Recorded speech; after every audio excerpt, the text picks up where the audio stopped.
देखो, last class में हम लोगों ने रोटेशन के बारे में बहुत सारी चीजें पढ़ी थी और रोटेशन को समझा भी था। ओरिजिन से अगर मुझे किसी ऑब्जेक्ट को रोटेट करना हो तो वो भी हमने देख लिया था। और अगर ओरिजिन के बाद रोटेशन के बाद जो सेंटर से अगर मुझे रोटेट करना हो तो भी हम लोगों ने देखा था। अब इस चीज को सॉल्व करने के लिए हम लोगों ने होमोजीनियस मैट्रिक्स के बारे में पढ़ा। होमोजीनियस मैट्रिक्स कैसे सॉल्व होगी, क्या नहीं होगी, तो उससे कुछ क्वेश्चंस हैं जो हम लोग आज लेंगे और फिर समझेंगे। वॉइस क्या क्लियर नहीं है क्या? ये क्या प्रॉब्लम आ रही है वॉइस में, बताओ।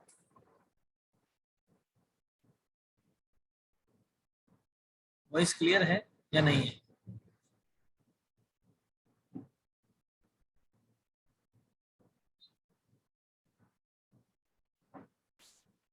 वॉइस ब्रेक हो रही है।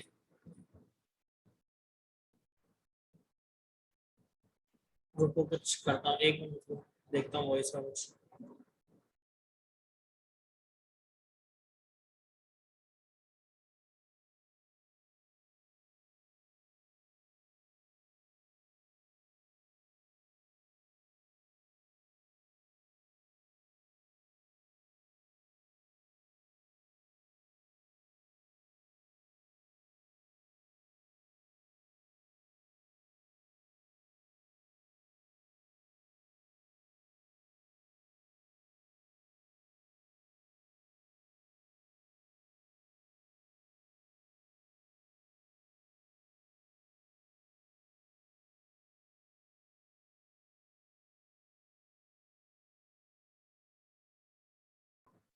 अब बताओ, अभी वॉइस क्लियर है क्या या अभी भी है वॉइस में इंटरप्शन?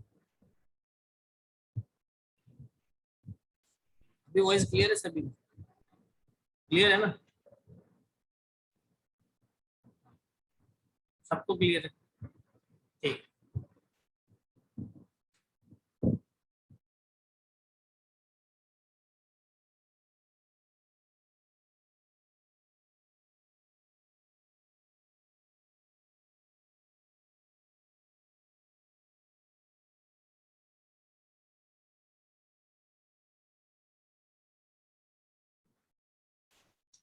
ठीक है। होमोजीनियस इक्वेशन क्या होती है? X naught Y naught one is equal. अब होमोजीनियस एक्चुअल में हम लोगों को रोटेशन की देखनी है। तो रोटेशन की होमोजीनियस को ऑलरेडी हम लोगों ने लास्ट क्लास में डिस्कस किया था। Cos theta minus sine theta zero minus sine theta cos theta zero और माइनस का H cos theta plus K sine theta, इधर वन आ जाएगा, मल्टीप्लाई में आ जाएगा X one Y one one, और इसी तरीके से चलते चले जाएंगे जितने भी वो हैं। एच कॉस थीटा के साइन थीटा प्लस एच, और दूसरा आएगा हमारे पास एच कॉस थीटा के साइन थीटा प्लस के, लेकिन ये उल्टा है, एच साइन थीटा के कॉस थीटा प्लस, ये हम लोगों को गिवन है। अब इसको मुझे सॉल्व करना, तो कैसे सॉल्व करेंगे आप समझो। एक एग्जांपल दिया हुआ है, मान के चलें कोई एग्जांपल ऐसा है। उस एग्जांपल के लिए एक लाइन है, और वो लाइन क्या है? 100, तो बहुत बड़ा हो जाएगा तो छोटे नंबर ले लेते हैं।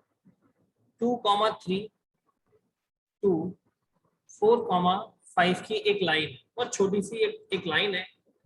इस लाइन को रोटेट करना है, और कितना रोटेट करना है? जिसके में थीटा 90 डिग्री, या लाइन से भी अच्छा भी आपको मैं समझाता हूँ, एक और इजी लेता हूँ कि एक कोऑर्डिनेट है 2,3 जिसको थीटा इज इक्वल टू मान लो 45 डिग्री है, और आपको 45 डिग्री के लिए रोटेट करना है।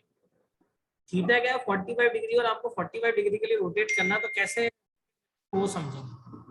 तो रोटेट करने के लिए आपको यहाँ पे वैल्यूज पुट करनी है। अब लाइन जो है उसके लिए मैं अभी तो पॉइंट ले लिया, मान लो लाइन को नहीं, पहले पॉइंट को समझते हैं, फिर एक लाइन, ट्राइंगल, रेक्टेंगल, जो भी आप बोलोगे अपन उसको ले लेंगे। इजी करने के लिए पहले अपन ये समझते हैं, ये पॉइंट है। अब सवाल ये आता है कि ये जो पॉइंट है इसको अगर मुझे रोटेट करना है, इस एक पॉइंट को घुमाना है, तो ये पॉइंट मैं किसके रिस्पेक्ट में घुमा रहा हूँ, उसके सेंटर के कोऑर्डिनेट क्या है। तो मतलब जो सेंटर होगा वो है h, k। वो h, k की कोऑर्डिनेट क्या है, क्या वो 0 0 है, क्या वो दूसरे कोऑर्डिनेट है, वो क्या है, वो डिपेंड करेगा। तो ये भी हम लोगों को यूजर से लेना है। रेडियस जो r है वो r हम किसी से नहीं लेनी है, क्योंकि यहाँ पे जो रेडियस ली थी वो r डिस्टेंस थी। अब एक पॉइंट अगर हम ले रहे हैं तो उसके लिए हम लोगों को कोई r, फॉर्मूले में आप ध्यान से देखोगे तो r का कहीं पे भी जिक्र नहीं किया गया। तो मान लीजिए ये कोऑर्डिनेट हो जाएंगे मेरे पास 0, 0।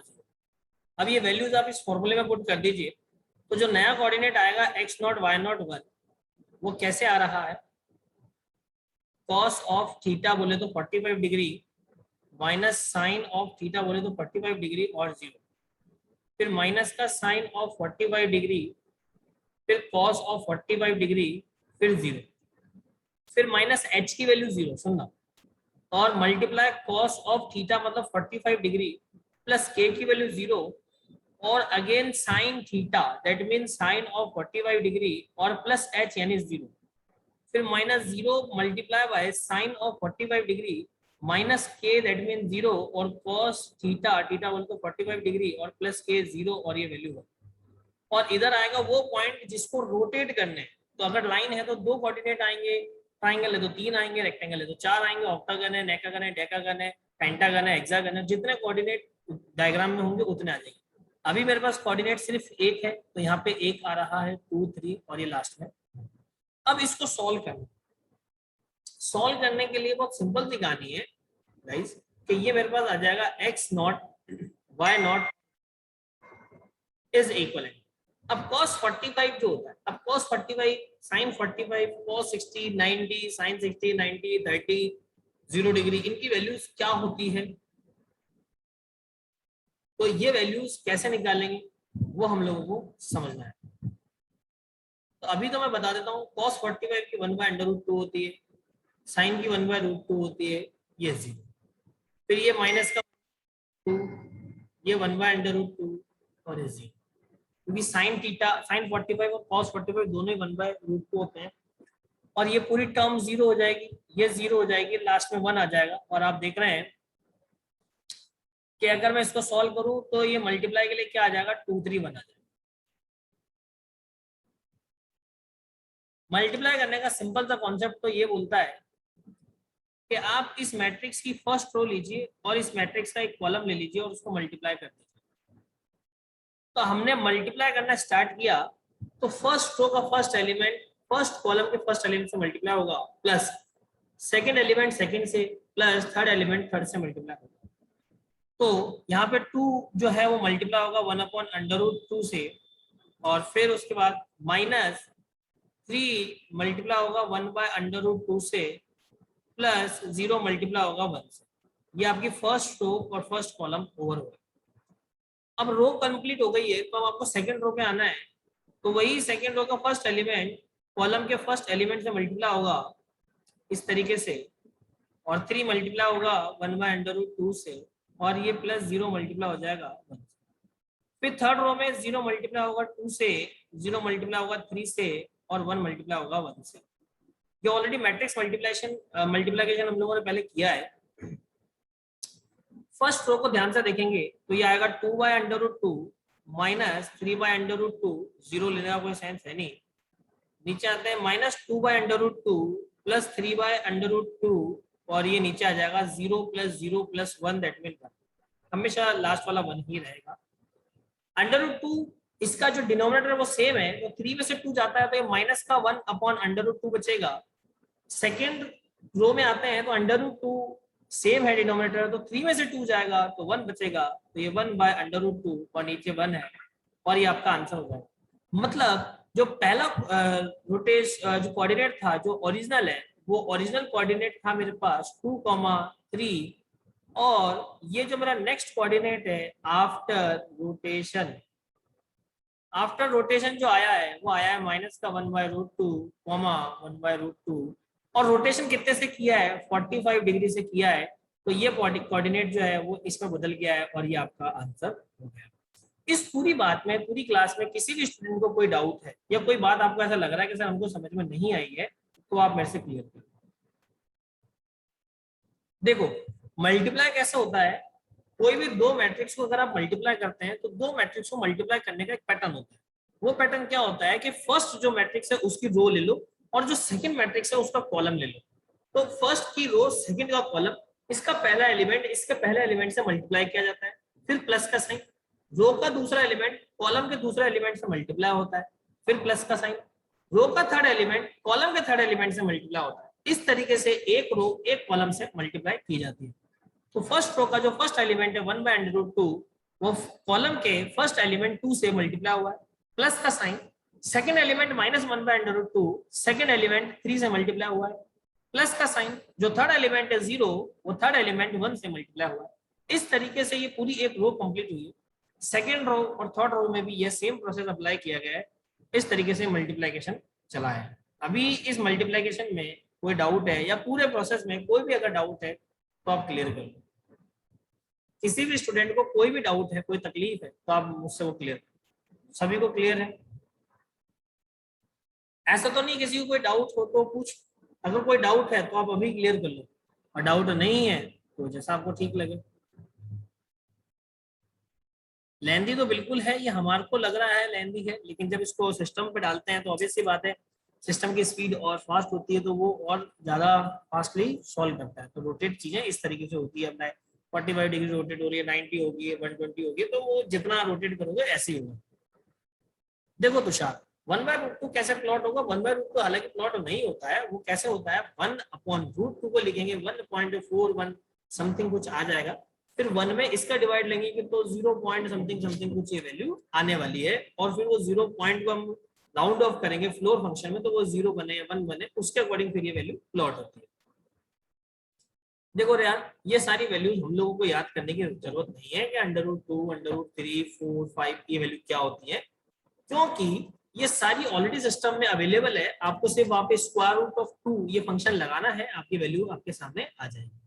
और अब जब बात करते हैं कि sin 45, cos 45 इनकी वैल्यूज कैसे आ रही है, तो इनकी वैल्यूज ऑलरेडी फिक्स्ड है। 0, 30, 45, 60, 90 ये वैल्यूज ऑलरेडी फिक्स होती हैं। ये फिक्स वैल्यूज मैं यहाँ पे लिखा देता हूँ। जो वैल्यूज आपको याद करना चाहो तो आप याद करिए, नहीं चाहो तो कोई बात नहीं। कुछ वैल्यूज जो है कॉमन ही है, ज्यादा कोई बड़ी बात नहीं है। तो पहले आप इसको नोट कर लीजिए। ये वैल्यू फिक्स्ड है निखिल, कॉस की और साइन की जो वैल्यूज होती है वो फिक्स होती है, आप इसको नोट कर लीजिए।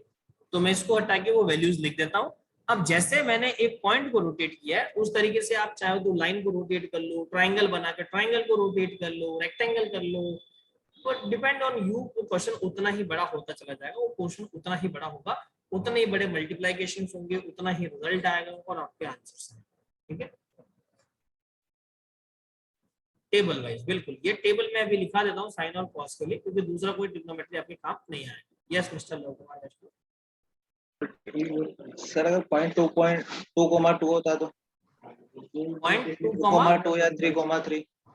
हाँ तो होने तो उसमें तो क्या दिक्कत है, हमें क्या दिक्कत है? नहीं सर, दिक्कत तो हो सकती है, लेकिन 3,3 से अगर करे तो ये क्वेश्चन।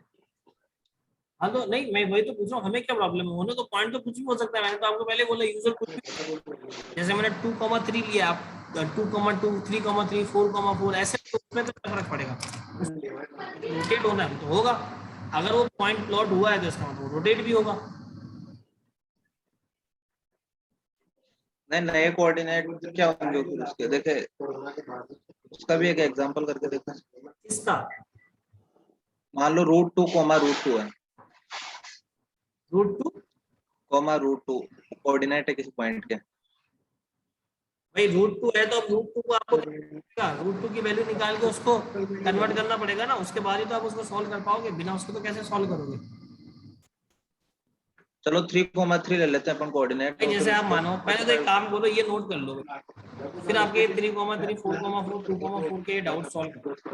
हाँ 45 डिग्री पे अगर उसको हाँ, रोटेट अपन करना इसी में है। वैल्यू चेंज कर लो, उससे कोई डिपेंड नहीं, जो भी नई वैल्यू आएगी वो प्लॉट हो जाएगी।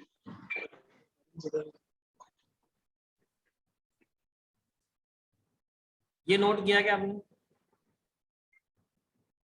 गाइस? ठीक है, पहले ये नोट कर लो, नोट करके मेरे को अपडेट अपन इसके बाद की कहानी समझाता हूँ मैं कि जैसे अगर 3,3 हो जाए तो क्या होगा। अच्छा, एक चीज और मैं आपको बता दूं, एक चीज और मैं आपको बता दूं कि बीसीए में बहुत सारा सिलेबस, सीजी में ऐसा है कुछ 2-3 टॉपिक जो इस ईयर न्यू है, तो हम लोगों को वो टॉपिक एक्स्ट्रा पढ़ने हैं। और बीएससी आईटी में कुछ टॉपिक जो बीसीए में है वो नहीं है, तो वो आपके कुछ टॉपिक की क्लास अलग से। ये जो रोटेशन वाला एक बार कंप्लीट हो जाएगा, मतलब ये जो ये कंप्लीट एक बार हो जाए जो भी हम पढ़ रहे हैं, ठीक है, तो ट्रांसफॉर्मेशन एक बार कंप्लीट हो जाएगा, उसके बाद 2 एल्गोरिथम छोटी छोटी सी होंगी जो 2 क्लास की रहेंगी। उसके बाद बीएससी आईटी का सिलेबस तो 2 क्लास का बचेगा, वो ओवर हो जाएगा। और बीसीए का जो सिलेबस है वो उसके बाद भी चलेगा, क्योंकि बीसीए में 2 तो टॉपिक बिल्कुल नए हैं, और उसके बाद एक पूरी यूनिट है 3D की, वो न्यू है, तो वो आपकी चलेगी। तो आई होप सो कि जो बीएससी आईटी है उनका सिलेबस तो कॉलेज ओपन होने से पहले ही सारी चीजें ओवर हो जाए, और जो बीसीए है उनका सिलेबस जो 3D वाला पार्ट है, कोशिश ये रहेगी कि जो 3D वाला पार्ट है वो कॉलेज ओपन होने के बाद ही स्टार्ट, तो चीजें आपको ज्यादा समझ में आए, क्योंकि वो बिल्कुल न्यू है रहेगा। तो ये नोट कर लिया, तो हम आगे बढ़े। देखो, होमोजीनियस मेथड से सॉल्व करोगे तो चीजें थोड़ी सी इजी रहेंगी, क्योंकि होमोजीनियस मेथड क्या होता है, यूनिवर्सल मेथड है जिसमें सारे पॉइंट्स एक साथ कैलकुलेट किए जाते हैं। अगर आप दूसरे मेथड से करोगे तो आपको हर एक पॉइंट के लिए अलग अलग कैलकुलेशन करोगे, वो थोड़ा सा टिपिकल रहेगा। और होमोजीनियस मेथड में क्या है कि ये मतलब फास्टली आपको आंसर मिल जाता है, फटाफट आंसर मिल जाता है सारे कोऑर्डिनेट का, तो ये थोड़ा सा एज कंपेयर अदर मेथड, ये होमोजीनियस मेथड आपके लिए इजी पड़ता है, इसीलिए मैंने होमोजीनियस मेथड से इसको सॉल्व करना बताया है। बाकी तो जो ऑलरेडी हमारे पास मेथड है अपन उससे भी सॉल्व कर सकते हैं, कोई बड़ी बात नहीं।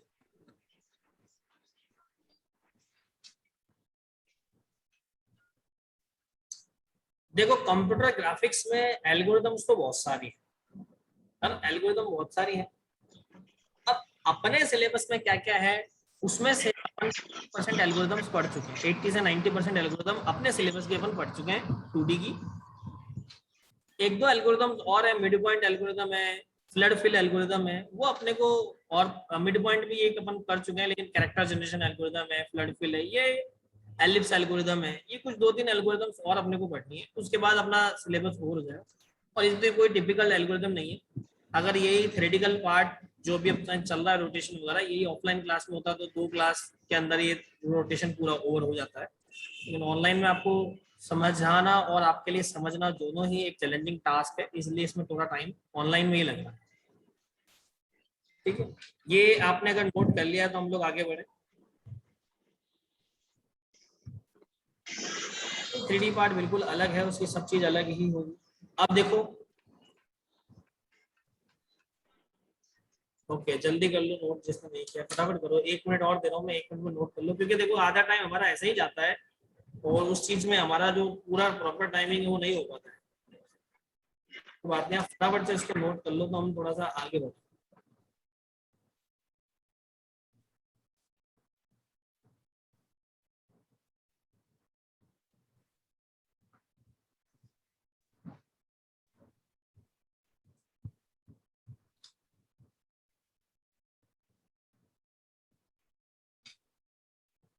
अभी भी वॉइस की प्रॉब्लम आ रही है एक्चुअल में, आज थोड़ा सा इंटरनेट का इशू है कॉलेज में, तो उसको रिजोल्व तो कर रहे हैं, लेकिन अगर फिर भी थोड़ा सा प्रॉब्लम है तो आप थोड़ा सा एडजस्ट कर लीजिए उसके लिए। Now noted I think so. अब देखो, जैसे जो क्वेश्चन ये आया है कि अगर ये पॉइंट 3-3 हो जाए, मान लो कि ये भी 3 हो और ये भी 3 हो, तो क्या होगा उस केस में, कुछ होने वाली ऐसी बात नहीं है। देखो, जो x है वो ये भी 3 हो जाएगा और ये भी 3 हो जाएगा, तो मतलब यहाँ पे भी 3 आने वाला है और यहाँ पे भी 3 आने वाला है, यही वाली बात है। अब 3 अगर 3 आ जाएगा, ये भी 3 हो जाएगा, तो आप देखो जहां 2 है बस वहां 3 लिखना है आपको, तो ये मैंने 3 लिख दिया, तो दोनों कैंसिल आउट हो गए, क्या हो जाएगा 0-0 हो जाएगा, तो मतलब ये जो नया कोऑर्डिनेट आएगा वो क्या आएगा 0-0। तो मतलब ये जो आया है, अगर ये है तो उस केस में इसका जो रोटेशन होगा वो क्या होगा 45 डिग्री पे ओरिजिन हो जाएगा, मतलब वो हो जाएगा, वो ओरिजिन चला जाएगा, 0 0 चला जाएगा, क्योंकि ये पॉइंट 3 3 है, किस पे चला जाएगा, ओरिजिन पे चला जाएगा बस। तो आप 0 0 पे कोऑर्डिनेट बनेगा, तो इसमें क्या गलत? तो सर वहां पे नहीं जाना चाहिए ना, अगर अपन सेंटर के रेस्पेक्ट में उसको रोटेट कर रहे हैं तो वहीं पे कैसे चला गया?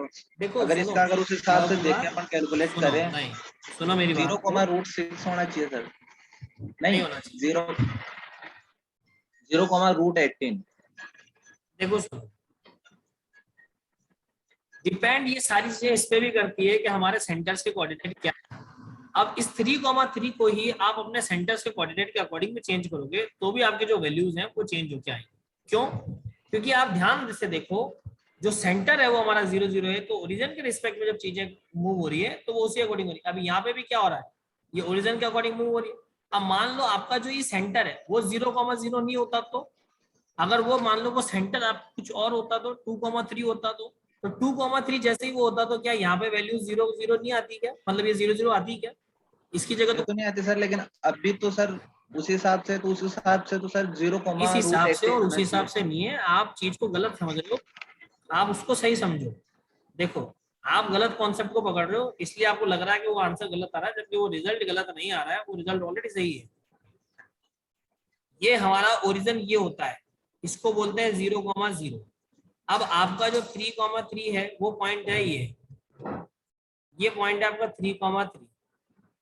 ये जो पॉइंट मूव हो रहा है वो किसके रिस्पेक्ट में हो रहा है? वो इस एक्सिस के रिस्पेक्ट में हो रहा है।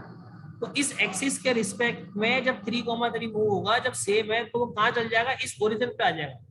लेकिन अगर इसी 3,3 को आप एक नए नए जो सेंट्रल कोऑर्डिनेट है उनके रिस्पेक्ट में मूव करोगे तो वो 0,0 नहीं आएगा, फिर वो उसके लिए एक, मतलब उस पॉइंट के लिए तो वापस ओरिजिन हो जाएगा, लेकिन आपके एक्चुअल डायग्राम के लिए वो किसी और जगह पे शिफ्ट हो चुका होगा। ये कॉन्सेप्ट है एक्चुअल। आप सेंटर का कोऑर्डिनेट कुछ भी डालो उसके अकॉर्डिंग ये मूव करेगा।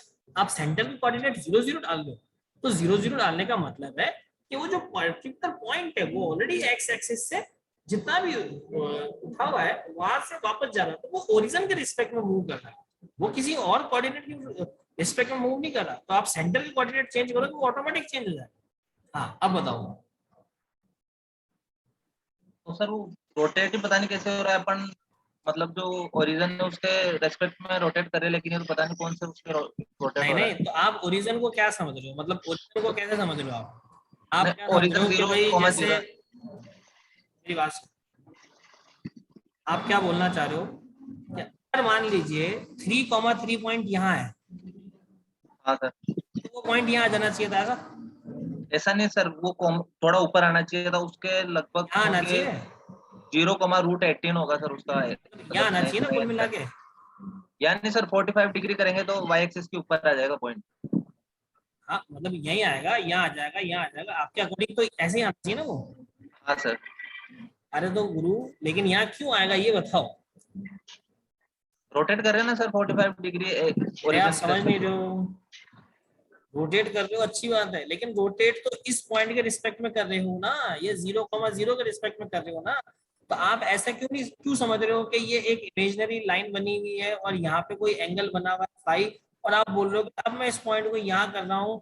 तो अब मैंने बोला है कि ये वाला जो पॉइंट आया है A0, ये 45 डिग्री रोटेट हुआ है, तो आप बोल रहे हो कि ये पॉइंट मेरा यहाँ जाना चाहिए, ये यहाँ बिल्कुल जाएगा, लेकिन जब वो पूरा एक ऑब्जेक्ट होगा तो वो ऑब्जेक्ट मूव होके जाएगा। आप एक पॉइंट को मूव करवा रहे हो तो वो पॉइंट तो उसी के अकॉर्डिंग मूव होगा ना। आप ऐसा भी तो समझो। अगर आप ये बात कर रहे हो कि भाई वो इधर मूव होना चाहिए, तो मैं आपकी बात से सहमत होता हूँ, ये लो, अपन आपकी बात को लेके चलते हैं, तो वो इधर मूव होना चाहिए, तो आप इसको बनाओ ऐसे। आप क्या रोटेशन की जो बात कर रहे हो वो गलत कॉन्सेप्ट पे कर रहे हो, इसलिए आप खुद ही कंफ्यूज हो रहे हो उस चीज। ये आपका ऑब्जेक्ट है, ये आपका ऑब्जेक्ट है। अब ऑब्जेक्ट में ये एक पॉइंट है, ये एक पॉइंट है, ये एक पॉइंट है और ये एक पॉइंट है। ये A0, सॉरी, ये A, B, C और D। अब ये ओरिजिन के रिस्पेक्ट में अगर मूव करेगा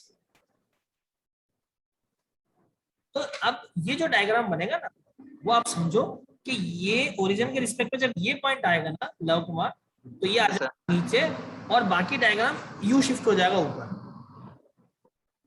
भाई जो पर्टिकुलर पॉइंट अभी जो डायग्राम बनेगा वो कैसे बनेगा, ये ऐसे बनेगा। तो सर अगर इसका अपन रोटेशन निकालेंगे तो सारे पॉइंट का अलग अलग निकालेंगे क्या? बिल्कुल सारे पॉइंट का अलग अलग निकलेगा, लेकिन वो निकलेगा तो होमोजीनियस में एक साथ ही ना, मतलब वो क्या हो जाएगा भाई, इसके कोऑर्डिनेट मान लो x1, y1, फॉर्मूला सेम ही होगा सर। फॉर्मूला तो आप देखो ना, मैं बता रहा हूँ ना क्या आएगा, ये देखो ये आएगा। हाँ तो सर इससे भी प्रॉब्लम हो सकती है ना सर, ये एक अरे वो रेक्टेंगल प्रॉब्लम की जगह स्क्वायर ले लो सर। आप समझो, वो प्रॉब्लम इसीलिए हो रही है आपके साथ में क्योंकि आप इसको समझ लो। अब आप इसको कंप्यूटर वाले पार्ट पे आके समझो, जब आप कंप्यूटर की स्क्रीन होती है तो कंप्यूटर हाँ कैसे वर्क करती है, ऐसे वर्क करती है। और उसमें ये वाला पॉइंट आपका एक्स एक्सिस होता है, ये आपके वाई एक्सिस होती है, और ये आपके 0,0 होता है, यही होता है। Yes sir. तो कंप्यूटर के स्क्रीन पे कभी अपन ने यहाँ पे कोई कोऑर्डिनेट ड्रॉ करते हैं क्या, उसके कोऑर्डिनेट्स क्या आते हैं हमारे पास, उसके कोऑर्डिनेट हम लोग सेंटर के कोऑर्डिनेट तो लेते ही नहीं ना। मतलब इसके इस ओरिजिन के रिस्पेक्ट में तो हम कब उसको मूव करते हैं, तो आपका सेंटर भी उस केस में चेंज होगा, तभी तो ये मूवमेंट दिखेगा। आप क्या कर रहे हो, आप सेंटर को 0,0 करके और फिर आप ये एक्सपेक्ट कर रहे हो तो वो मूव ऐसे करे जैसी आपकी रिक्वायरमेंट है। आपकी रिक्वायरमेंट ये है कि ये पॉइंट यहीं रहे और ये घूम जाए, ऐसे ही कहना चाह रहे हो आप? नहीं सर, कैसे भी घूमे मतलब इसके हिसाब से कैसे घूमेगा, फॉर्मूला के हिसाब से? देखो फॉर्मूले के हिसाब से ऐसा घूमेगा जब आपका सेंटर, अगर ये सेंटर ओरिजिन जब तक रहेगा, ये सेंटर जब तक ओरिजिन रहेगा वो ओरिजिन की तरफ उस पॉइंट को लेके जाएगा 100%। अगर आप इसको मूव कर रहे हो, ये लाइन ऐसी है और फिर आपने बोल दिया कि इस लाइन को इस तरीके से मूव कर दो भैया, ऐसे घुमा दो इसको, तो ये घुमाने के लिए आपका सेंटर क्या है वो बहुत इंपॉर्टेंट रोल प्ले करता है। अपन ने जो लास्ट क्लास, पूरी क्लास अपन ने जो दी है इस रोटेशन को, वो इसीलिए दी है कि आपका मेन सेंटर एक्सेस रहेगा। कि जो पाइवेट पॉइंट अपन ने जो पी की बात करी है, जो अपन अभी पॉइंट की बात कर रहे थे, ये पॉइंट अगर मूव कर रहा है तो उसमें आपका सेंटर इंपॉर्टेंट रोल प्ले करेगा कि आपको वो सेंटर जा कर रहा है। अगर वो सेंटर ओरिजिन रहेगा तो ये जो आप इक्वल कोऑर्डिनेट्स जैसे 3,3, 4,4, 5,5, 100,100, 200,200, इस पे जब भी बात करोगे वो 100% हमेशा कहाँ जाएगा, ओरिजिन पे जाएगा, क्योंकि उसका सेंटर ही ओरिजिन है। अब आप क्या करो, इन्हीं कोऑर्डिनेट्स को, इस 3,3 को आप यहाँ पे चला लो 10,10, 10,10 पे चलाओ तो वापस रिजल्ट क्या आएगा आपका, एक्स और नॉट और वाई नॉट क्या आएगा वापस 10,10 ही आएगा, 0,0 नहीं आएगा, बट 10,10 आएगा। क्यों? क्योंकि आपका सेंटर 10,10 है, तो ये जो इक्वल कोऑर्डिनेट्स है वो कहाँ पे चले गए, आपके सेंटर पे चले गए, आपके ओरिजिन पे चले गए। जबकि अभी आपका सेंटर 0,0 है तो इसलिए वो 0,0 पे जाके मूव हुआ।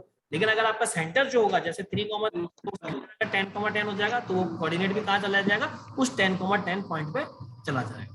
तो ऐसे तो सर वो 45 डिग्री पे जो मान लो कोई एक्सिस है तो उसपे जितने भी पॉइंट है वो 0,0, मतलब मान लो ये सर रेक्टेंगल की जगह स्क्वायर होता तो कुछ ये भी हो, रोटेट कर। ऐसा ही नहीं, कुछ भी हो, triangle, square, pentagon, hexagon, decagon, कुछ भी हो, व्हाटएवर, सब ये इस रूल को फॉलो करेंगे। हाँ सर, लेकिन सर इसको रोटेट करने का मतलब ये है कि मतलब चारों पॉइंट को अपने को रोटेट करना है और जो नई बिल्कुल लोकेशन आएगी वहां पे जाके वापस से एक रेक्टेंगल बनाएंगे बिल्कुल बिल्कुल। तो नई लोकेशन हो जाएगी। तो सर इसके एक डायग्राम बनाओ तो इसमें सर स्क्वायर लो रेक्टेंगल की जगह। हाँ मान लो ये भी स्क्वायर ही है, हाँ तो सर इसमें x1, y1 मान लो 2,2 है, तो ये 2,2 आपने बोल दिया, ठीक है। तो x3, y3 5,5 होगा, मतलब इसी एक्सिस पे होगा। भाई ये जो ये x3 ये बोल रहे हो ना, तो ये तो आपने बोल दिया कि भैया ये तो आप ले लो 5,2 पे ले लो, ये बोलना चाह रहे हाँ, और ऊपर वाला 5,5 हो गया। हो, और ये 5,5 हो गया, हाँ तो सर जो और ये पॉइंट है हो वो गया 2,5 2,5। हो गया।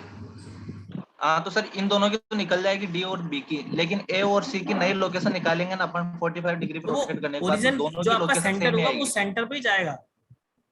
तो सर स्क्वायर तो बिगड़ गया पूरे, हाँ तो स्क्वायर ही नहीं बनेगा फिर तो। आप समझे नहीं, ये मैं क्या कह रहा हूँ, आप ये चीज जो ले रहे हो वो इसी तरीके से ले रहे हो कि भाई आपका जो सेंटर है वो सेंटर क्या दे रखा है, मैं वापस बोल रहा हूँ कि सेंटर पे चीजें वापस आपका जो सेंटर है उस पे चीजें वापस डिपेंड करेगी कि सेंटर क्या बन रहा है। अभी आपका सेंटर तो सर वो रीजन ही है 0,0। एक मिनट रुकना, आई थिंक सो सर ने रिजेंट किया। Yes Shivendra sir. सर ये कमलेश को एक बार अनम्यूट करना। सॉरी सर, किसको? कमलेश कमलेश कमलेश, कमलेश एक बार अनम्यूट करो। यस। देखो मिस्टर लोकपाल, आप ऐसा समझो चीजों को, अभी कुछ स्टूडेंट और कंफ्यूज हो रहे हैं, उनके मैसेजेस आए हैं, तो अगर आपको इसमें कोई भी डाउट अगर लगता है कि भाई ये चीज कैसे बनेगी, तो आप इसको मेरे से पर्सनली समझ लेना, वो आपके लिए ज्यादा इजी रहेगा, क्योंकि कुछ स्टूडेंट के मैसेजेस हैं तो वो कंफ्यूज हो रहे हैं इन चीज को लेकर। तो भैया आपको कंफ्यूज होने की जरूरत नहीं है, आपको सिर्फ इतना समझना है कि जो होमोजीनियस इक्वेशन हमने लिखी है, उस होमोजीनियस इक्वेशन में अगर सेंटर के कोऑर्डिनेट हम लोग दें और जो भी एंगल से रोटेट करना है वो एंगल हम लोग दें, आपका जो ऑब्जेक्ट है उस पर्टिकुलर एंगल तक क्या हो जाएगा, रोटेट हो जाएगा। अब अगर इसमें किसी को डाउट है कि भाई रोटेट कैसे हो रहा है, सेंटर पे तो दिक्कत दे रहा है, इक्वल हो तो क्या होंगे, तो ये समझने के लिए फिर आप कॉलेज आ जाओ कल, ठीक, कल नहीं कॉलेज। सर, सेंटर में नहीं, कोई भी पॉइंट ले लेंगे ना, किसी भी हाँ पॉइंट मैं के आपको वही रेस्पेक्ट बता में, रहा हूँ, आप कल तो कॉलेज आ भी जाओ। स्क्वायर बिगड़ रहा है सर। आप समझो, आप कल कॉलेज आ जाओ, तो क्लास के बाद जैसे A1 कॉलेज कहाँ से आऊँ सर मैं सर? है, कॉलेज कैसे आऊँ कल? कैसे आएंगे अजमेर से नहीं हूँ सर मैं, है? अजमेर से नहीं हूँ मैं। अच्छा, तो अपन एक काम करके कॉलेज के बाद कोई जूम मीटिंग शेड्यूल कर लेंगे, तो उसमें आप इसको एल्गो समझ लो, तो आपके इजी हो जाएगा, मतलब इसको अपन प्रैक्टिकल करके देख लेंगे, जो आपका प्रोग्राम है वो प्रोग्राम बना के देख लेंगे, तो आपके लिए वो ज्यादा इजी हो जाएगा समझ। ओके सर, फिर ऑफलाइन क्लास कर करेंगे। हाँ हाँ, वो कोई प्रॉब्लम नहीं। देखो बच्चों, आप लोग इतना परेशान मत हो, कंफ्यूज होने की जरूरत नहीं है ना। चलो, ये तो हमारा एक रोटेशन वाला पार्ट है। रोटेशन वाले पार्ट में एक टेबल हमारे पास है जो साइन थीटा कॉस थीटा की टेबल है। आप चाहें तो इस टेबल को एक बार आप क्या कर लीजिए, नोट कर लीजिए।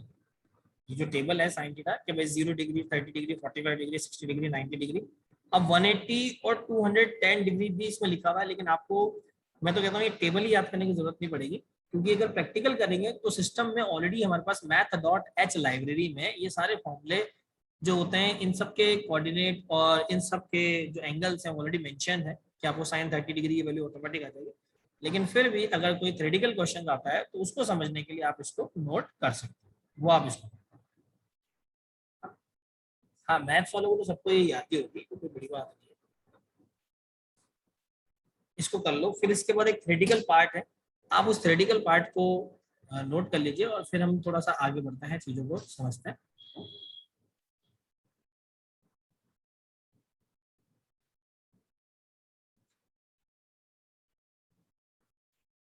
आई थिंक सो ये अगर नोट हो गया हो तो हम आगे बढ़े। सिर्फ ये टेबल टेबल आपको नोट करनी है, कितनी सी टेबल है।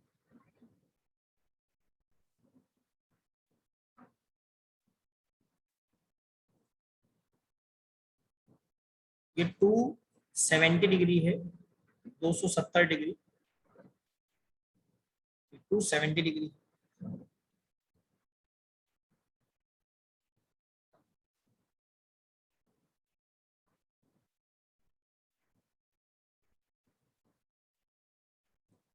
ठीक है।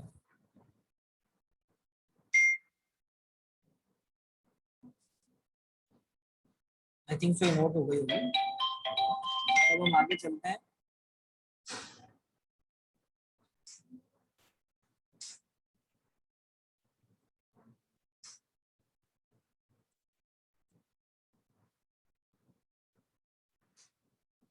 ये देखो लव कुमार, ये जो पॉइंट्स होते हैं बेटा, ये हमेशा अगर पॉइंट अलग रहेंगे तो ही आपकी चीजें सक्सेसफुल होंगी, क्योंकि नहीं क्या, क्योंकि अगर आप कोऑर्डिनेट सेम रख के भी वो चीज चाहोगे तो वो चीजें कुछ प्रॉब्लम ही करेंगी आपको।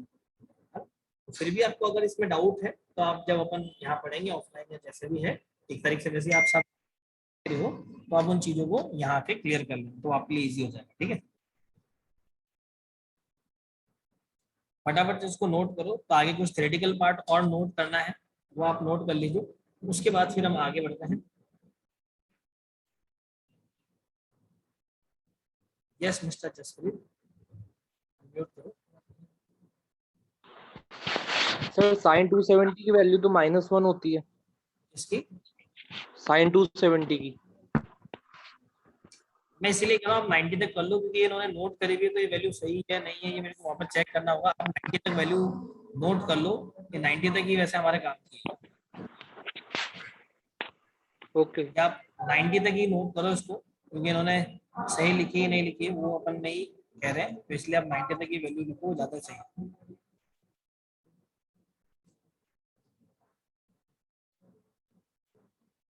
ठीक है, आई थिंक सो आपको नोट कर लिया होगा। और वैसे भी कोई बड़ी बात नहीं है, मैं आपको बनाना सिखा दूंगा, टेबल बहुत इजी है, ऐसे कुछ है नहीं है। इसमें क्या होता है कि थोड़ा सा मैथमेटिक वाला पार्ट टच हो जाता है, और आप लोगों में से बहुत सारे स्टूडेंट ऐसे हैं जो मैथ से बिलोंग नहीं करते हैं, तो दिक्कत देता है। कोई बात नहीं गाइस, स्केलिंग हमारा नेक्स्ट टॉपिक रहेगा।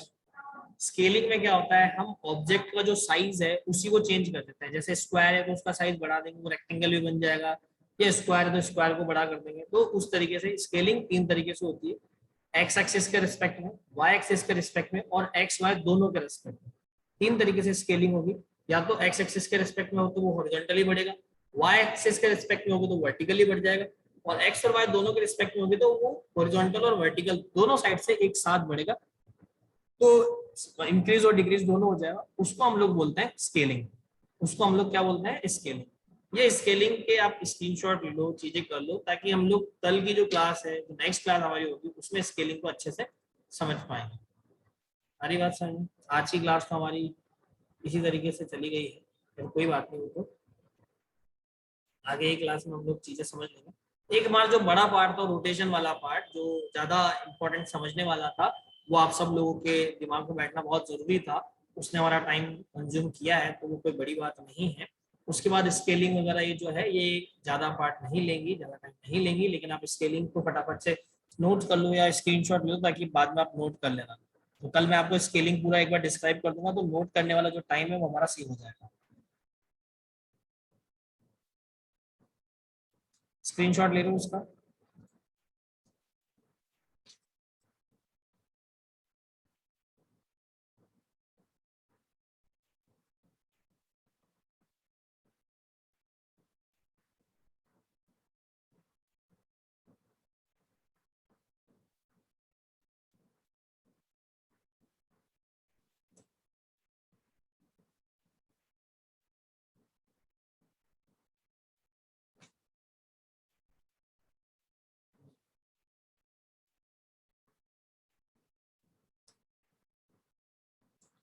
आपके नेक्स्ट क्लास किसकी होती है, पाइथन की क्लास किसकी? I think so Aishwarya ma'am की है क्लास।